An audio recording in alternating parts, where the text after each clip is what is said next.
வணக்கம். நம்ம இன்னைக்கான வீடியோவில் அப்கமிங்கில் வரக்கூடிய படங்களை பற்றி பார்க்க போகிறோம். வரக்கூடிய மே 3ஆம் தேதி குரங்கு பெடல் அப்படின்ற படத்தையும் அடுத்ததாக அரண்மனை பார்ட் 4 வந்து வெளியிட போகிறாங்க. முதல்ல அரண்மனை பார்ட் 4 இந்த படத்தோட ட்ரெய்லர் வந்து வெளியிட்டாங்க. இன்றைக்கி தான் குரங்கு பெடல் படத்தோடைய ட்ரெய்லரை வெளியிட்டிருக்காங்க. ஃபர்ஸ்ட் அரண்மனை பார்ட் 4 எடுத்துட்டிங்கன்னா பார்ட் 1 நல்ல ஒரு வரவேற்பை பெற்றுச்சு, நல்ல ஒரு பிளாக் பஸ்டர் ஹிட் கொடுத்தது அப்படின்னு சொல்லலாம். அது ஒரு பிராண்டாக அமைஞ்சதுனால ஒரு பார்ட் 2 நம்ம எடுக்கலாம் அப்படின்னு சொல்லி சுந்தர் சி வந்து எடுத்தார். பார்ட் 2க்கு அடுத்ததாக பார்ட் 3 வரைக்குமே எடுத்தார். பார்ட் 2 டீசெண்டான ஒரு ஹிட் கொடுத்துச்சு. பார்ட் 3 பொறுத்த வரைக்கும் ஓரளவுக்கு சரியாக போகலை அப்படின்னு தான் சொல்லும். படம் வந்து ஃப்ளாப் ஆயிடுச்சு அப்படின்னு சொல்லலாம். இந்த பார்ட் 2 என்ன மாதிரி ரெஸ்பான்ஸ் கிடைக்கும் போது பார்ட் 2வே பெருசாக, பார்ட் 3 வந்து பெருசாக ஓடல, பார்ட் 4 என்னப்பா ஆக போகுது அப்படின்னு நீங்கள் நினைப்பீங்க. இதில் வந்து உங்களுக்கு என்ன மாதிரி தோணுது அப்படின்றதையும் கீழே கமெண்ட் செக்ஷனில் மென்ஷன் பண்ணுங்கள்.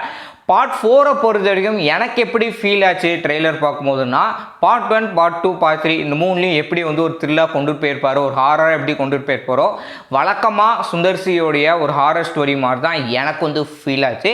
உங்களுக்கு எப்படி ஃபீல் ஆகுதும் அப்படின்றதும் கமெண்ட் செக்ஷனில் சொல்லுங்கள். குரங்கு பெடல் இந்த படத்தை பற்றி பேசும்போது நம்ம சிவகார்த்திகேயன் அவர் வந்து ப்ரொடியூஸ் பண்ணியிருக்காரு அப்படின்னு சொல்லலாம்.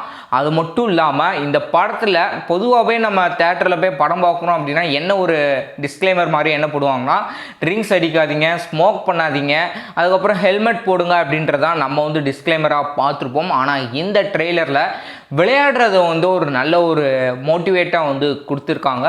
நம்ம இந்த காலகட்டத்தில் வந்து சிட்டி சைடில் இருக்கிறதாகட்டும், இல்லை வந்து வில்லேஜில் கூட ஒரு சில பேர் சொல்லலாம். பட் இருந்தாலும் வில்லேஜ்லலாம் இன்னமும் வந்து வெளியில் போய் ஃப்ரெண்ட்ஸோடு விளையாடுறது அப்படின்றதான் இருந்துகிட்ருக்கு. அப்படி வில்லேஜில் சம்மர் ஹாலிடேஸ் இந்த மாதிரி வெக்கேஷன் ஹாலிடேஸில் வந்து வீட்டை விட்டுட்டு வெளியில் போய் விளையாடுறத பேஸ்டாக வந்து கொடுத்துருக்காங்க. அது மட்டும் இல்லாமல் சைக்கிள் பேஸ்டாக வந்து இந்த படத்தில் முக்கியமாக சொல்ல வராங்க. அண்ட் ட்ரெய்லர் பார்க்கும்போது நம்மளுக்கு மொபைல் விளையாண்டுட்டு இருக்க சில்ட்ரன்ஸ்க்கு இந்த மாதிரி ஒரு நல்ல ஒரு சேஞ்சாக வந்து ஒரு மூவியாக அமைஞ்சிருக்கு, நல்ல ஒரு ரெஸ்பான்ஸ் கிடைக்க போகுது அப்படின்னும் எனக்கு வந்து ஃபீல் ஆகுது. அண்ட் மே 10ஆம் தேதி வந்துட்டு கவின் அவர்களுடைய ஸ்டார் படமும் சந்தானம் நடித்த இங்கே நான் தான் கிங்கு, இங்கே நான் தான் கிங் இந்த படத்தை வந்து ஆனந்த் தவுண்டர் வந்து டைரக்ட் பண்ணியிருக்காரு. படத்தை பொறுத்த வரைக்கும் நல்ல ஒரு ஃபன் அண்ட் என்டர்டெயின்மெண்ட்டாக இருக்க போகுது.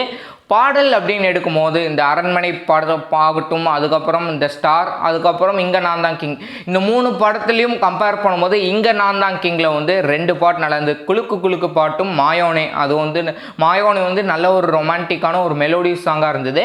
அடுத்தது குலுக்கு குலுக்கு பாட்டுமே நம்ம டீமான் அவருடைய வாய்ஸில் நல்லா இருந்தது. பேக்ரவுண்ட் மியூசிக்குமே இங்கே நான் தான் கிங்கில் வந்து நல்லா பண்ணியிருக்காங்க அப்படின்ற மாதிரி தோணுச்சு. அண்ட் ஸ்டார் படத்தை பொறுத்த வரைக்கும் ஒரு நடிகர் ஆகணும் அப்படின்ற எண்ணத்தோடு இருக்கக்கூடிய படத்துடைய கதாநாயகன் நடிகர் ஆனாரா இல்லையா அப்படின்றதான் இந்த படத்துடைய மொத்த கதை. இயன் அப்படின்றவர் இந்த படத்தை வந்து டைரக்ட் பண்ணியிருக்காரு. இந்த படத்தில் வந்து ஒரு நல்ல ஒரு இன்ஸ்பிரேஷனாக, நல்ல ஒரு மோட்டிவேஷனாக இருக்க போகுது அப்படின்ட்டு தோணுச்சு. ஈவன் வந்து மியூசிக் வந்து கம்போஸ் பண்ணியிருக்காரு. பேக்ரவுண்ட் மியூசிக்லாம் நல்லாயிருக்கும் அப்படின்ற மாதிரி எனக்கு வந்து தோணுது. பொறுத்து வந்து பார்ப்போம் என்ன மாதிரி வந்து இந்த படம் ரெஸ்பான்ஸ் கிடைக்க போகுது அப்படின்னு சொல்லி. சந்தானம் வந்து பொதுவாகவே ஒரு காமெடி நடிகராக இருந்து அவர் வந்து காமெடி படத்தில் நடிக்கிறது அப்படின்றது சந்தோஷமான விஷயமா இருக்குது. இருந்தாலும் ட்ரெய்லர் பார்க்கும்போது நம்மளுக்கு வந்து நல்ல ஒரு காமெடி படமாக இருக்க போகுது அப்படின்னு ஃபீல் ஆகுது. ஆனால் படம் வெளியே வந்ததுக்கப்புறம் அதுக்கு அப்படியே ஆப்போசிட்டாக படம் பார்க்கும்போது நம்மளுக்கு வந்து பெருசாக இல்லைப்பா அப்படின்ற மாதிரி தான் எனக்கு வந்து ஃபீல் ஆகுது. உங்களுக்கு எப்படி சந்தானம் அவர்களுடைய ரீசன்ட் மூவிஸ் ட்ரெய்லர் பார்த்ததுக்கப்புறமும் படம் பார்க்கும்போது உங்களுக்கு எப்படி ஃபீல் ஆகுது அப்படின்றதும், இந்த அரண்மனை பார்ட் 4 ஸ்டாரு, அதுக்கப்புறம் அந்த ஸ்டார் படம் நல்ல ஒரு எதிர்பார்ப்பு இருக்குங்க. அவர் வந்து ஒரு மோட்டிவேஷ்னலாக வந்து சூரிய, அதாவது விஜய், தனுஷ் இவங்களெல்லாம் கம்பேர் பண்ணி எடுத்திருக்காங்க அப்படின்ற மாதிரிலாம் வந்து ஒரு இன்ஸ்டாவில் வந்து மீம்லாம் வந்து போயிட்டுருக்கு அப்படின்னு சொல்லலாம். ஸ்டார் படம் வந்து வெளிவந்ததுக்கப்புறம் தான் தெரியும் என்ன மாதிரி ரெஸ்பான்ஸ் கிடைக்கிது அப்படின்னு சொல்லி. ட்ரெய்லரை வச்சு நம்ம வந்து கணிக்க முடியாது இந்த படம் வந்து நல்ல ஒரு ஹிட் ஆக போகுது அப்படின்னு சொல்லி. பொறுத்து பார்ப்போம். நீங்கள் எந்த படத்துக்கு வந்து அதிகமாக வெயிட் பண்ணுறீங்க, எந்த படத்தை தேட்டரில் போய் ஃபஸ்ட்டு பார்ப்பீங்க அப்படின்றதும் கீழே கமெண்ட் செக்ஷனில் மறக்காமல் மென்ஷன் பண்ணுங்கள்.